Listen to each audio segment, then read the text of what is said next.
I know what you're thinking. This is going to be some guru talking about how I can make 100K a month off of multiple YouTube channels passively using AI, no work. That is not what's happening. And matter of fact, I'm going to do something gurus never do, which is show you the exact process I use, the exact systems, down to everything. I'm not putting it behind some course, no paywall. Everything is going to be in this video. So if you could just sit tight and watch the entirety of this video from beginning to end, you will literally have every last thing that you need to start and build a profitable YouTube channel. No face, no voice required, but I will tell you, it's not going to be automated with AI. It's not going to be automated with freelancers. I'm going to tell you exactly these systems and processes that I follow. And just to show you some kind of results right here, here's some results across a couple channels. Like I said, I'm not telling you how to make 100K a month. Obviously, these results aren't crazy, but they're not terrible either. And I'm sure if you had these type of results, it would in fact change your life. So we're going to be using this free guide that I have right here that I made. It is 17 pages long. You can just DM me on Instagram guide for it and I'll send it your way. But yeah, welcome to your all-in-one launch manual for building a faceless YouTube channel. So we're going to talk about picking a niche, avoiding termination, building the content system, and post and scale your channel fast. It's really that simple, but it is not easy. I'm going to show you exactly why it's not easy. We're going to start with the niches here.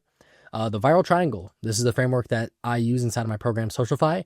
We compare audience desire with the content velocity and the monetization potential. So audience desire. Do people really crave this type of content? What type of demand is there? Content velocity. Is there enough content, news, and stories to post often? So this may be a concern if you're like some news niche, like celebrity news or maybe sports. So you want to talk about content velocity. Is there enough content? Monetization potential. Can this niche earn money long term? So you don't want a channel that can blow up and just die instantly. We're trying to build channels that can print for a longer period of time without falling off the wagon. If any point of this triangle is missing, your channel will likely stall. So YouTube is a demand first platform, so don't try and invent interest. Follow what's already trending. If a niche already has viral videos in the last 30 to 90 days with new channels growing fast, so not just channels that have been around, but specifically new channels that are also growing fast, and I'll show you exactly how to find these, and comment sections full of viewers asking for more, then it's a green flag. So tools like NextLev or vidIQ, or just trust YouTube search to spot traction. I'll show you exactly how to do this as well with filters. Content velocity. Can you post daily? If the answer is no, it'll be hard to grow fast. Look for niches with new trends, viral stories, or evergreen frameworks that are posting frequently. You don't want to enter a niche that posted super infrequently because it's just, you're not going to grow very quickly at all, especially for shorts. Now, the framework that I'm teaching you works for shorts and long form, but how you find niches is just a little different. I suggest people do long form. I know you're used to people shoving shorts down your throat. Long form is really not that hard. It can be really easy actually to make the content just a couple hours a day, 2 hours a day, and you can get a long form video out. The long form videos that you're going to be making for faceless are not that complicated, not that crazy to make. Monetization potential. Now, are there monetized channels in this niche? Is the RPM at least 20 for shorts or $5 for long form? And this is highly dependent on the audience. So typically, essentially RPM is calculated by how much the advertisers are paying. Advertisers will pay more for content that targets older people because that's how much spending power they have. So essentially, the older your demographic is, the more money that they have. So advertisers are willing to pay more to put their expensive products in front of those people. So you want to pick niches that have high first world country viewers and niches where the demographic is just older. Now, once you've picked a promising niche, you need to validate it. Are the recent uploads going viral? Are the newer channels performing well? Open top performing videos, sort by most popular. Are the same formats working consistently? Look at you essentially just want to see, is this niche alive and thriving? You don't want to search and see a bunch of dead videos. You don't want to search and see a bunch of popular videos that are super old. So look at this WNBA example. I think this is actually, we might look at this niche today actually. It still might be okay to go into, but you can see like 1 month ago, 400K views, 2 weeks ago, what is that? 600K views. Yeah, this niche is absolutely ripping right now. Now, when it comes to making the content itself, this is the secret sauce for YouTube, is use competitor model. Every channel that grows fast is modeling something that already works. Your job is to find 3 to 5 viral videos in your niche, reverse engineer their structure, and improve and remix them in your own format. So you can see, pick 3 to 5 viral videos, reverse engineer everything, improve or remix, scale and profit. It's really that simple. Now, I'm not saying steal it, but I'm saying reverse engineer why it worked and improve and replicate that for yourself, scale and profit. So ask what hook format that they use. How fast do visuals change? Are they using a certain narrator tone or story arc? You want to keep track of all these small things. When you look at how fast do visuals change, you're also keeping track of like transitions, sound effects. Are they using captions? All these things matter. How often are they switching between like clip and commentary? Because a lot of niches, they bank on like, okay, commentary, clip, commentary, clip, commentary, clip. And that's just the entire video. That's the entire thing. And this is a big competitive edge. Add a new angle, insight, or twist that competitors missed. This is very important. If you can have the intuition to fill in gaps in the niche that other people haven't filled yet, that'll make your content stand out that much more. Now, channel creation. I'm going to do this along with you guys. You want to use a unique Chrome or Brave profile per channel, create a fresh Gmail with no YouTube activity, and never log into multiple channels on the same browser profile. The reason this is all important, like isolating everything and enabling 2FA, all this stuff, you want YouTube to treat every channel as its own. You want to keep every channel as separate as you humanly can, like as humanly possible. You want to keep every channel because YouTube is very weird about you having multiple channels under the same email and they might not push your content. You want to keep everything super separate, especially if you get demonetized or banned, because if you get demonetized or banned, all your channels are going with it. Let's say I have one channel in the politics niche, very high risk. It gets banned. Now great. Every other channel under that email, sometimes even the AdSense or the IP, all of them fucking gone. You're never getting them back. That's just how it works. So just real quick before we go and make this channel, not all niches are equally safe. YouTube has an unwritten rule about what gets flagged. So low risk examples are like documentary, educational, psychology. You can kind of see here, right? High risk niche examples, these are you want to keep an eye out for: political commentary, romance and dating, UFC, Olympics, or like any copyrighted sports or drama. These are all dangerous niches, but they can be very highly volatile and profitable. These low-risk niches are typically less volatile. These niches, they'll have a longer lifespan. Low-risk channels will make substantially less money than high-risk channels a lot of the time because high risks are naturally more volatile, like political or like news-related shit. Like political, that's going to always be like trendy. Sports is always going to be like trendy. Romance and dating, not always trendy, but you know the nature of like romance and dating, so you can see why it would be high risk. Same for drama. A lot of these niches here are very like volatile and trend based. Whereas low risk, these are like, you know, documentary, these are very rarely trend based. Same for educational cycle. These are very rarely trend based. I would say typically avoid high risk niches, but if you follow this guide, you honestly should be fine. Pro tip here is watch what successful channels omit. If no one puts Trump in the title, you shouldn't either. I mean, this is kind of like nobody's actually doing this. Just an example, but you know what I'm saying here. See what other successful channels are doing to avoid getting terminated or banned. So before we go structure our channel, let me show you how to actually make one. So we're going to add a new Chrome profile. We're going to continue with an out account. Let's just name it Invisible Branding. I don't know. Invisible Branding. Now we're going to go to Gmail. Gmail, Google. We're going to create an account for my personal use. We're going to call it Invisible YouTube. That's his name. Don't judge him. He was born with the name Invisible YouTube. There we go. We're going to use my real birthday because why not? I just turned 20. Happy birthday to me. I'm Unk. Create your own Gmail. Invisible YouTube example. This is ridiculous. Okay. Socialify Invisible. There we go. Password. Let's just some random crap. There we go. Cover email, skip that. Boom. We got a new email. Now we're going to go to YouTube. What? Sure, whatever. We're going to go to YouTube. Now we're going to make an account here. Sign in. We'll leave the name, whatever. We'll leave it for now when we're finding the niche. So now we have an account. Awesome. Look, boom, we have a channel. We got a channel. Let's go. We got a channel right here. Now, when it comes to channel branding, you can use Canva or hire a Fiverr designer. I just recommend using Canva. It's so much easier. Or just literally generate, like I'm pretty sure this is ChatGPT, this Britain info icon. I'm pretty sure this is ChatGPT. And then like, look how simple this man. Like you really don't need anything crazy for the branding. Don't overthink it. Most people who overthink branding is just an excuse to be lazy and focus on things that don't matter. Like literally don't overthink building the channel and structuring it. Don't overthink it. Just make it easy to understand, make it within your niche. That's literally all you care about. Now, we're not going to talk about this in this video, but multi-AdSense strategy, this is just kind of talking about how to protect your channels and channel recovery worst case scenario. Yeah, here's the recap of how to post your first video, but we need a niche. Now that we have a channel, let's look for one. I actually already have a YouTube account. I've been kind of training to look for faceless content. Now, there's a couple ways you can go about this. You can either train like YouTube to like suggest you content that is like in the faceless space, or you can use search. Like, for example, if I was looking at politics, I would look at a minute ago, like 1 minute ago, and we can go by like view count in like the last month. And then just to get shorts out of there, if it's in there, 4 to 20 minutes.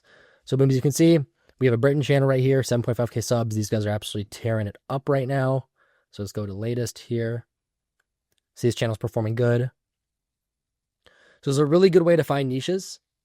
You could really look up like any topic in here. We saw WNBA was doing good. We know that's a good niche. It's in like a view count. I actually want to say WNBA drama. That's like what is doing good. It's like WNBA drama. So like view count, 4 to 20 minutes this month.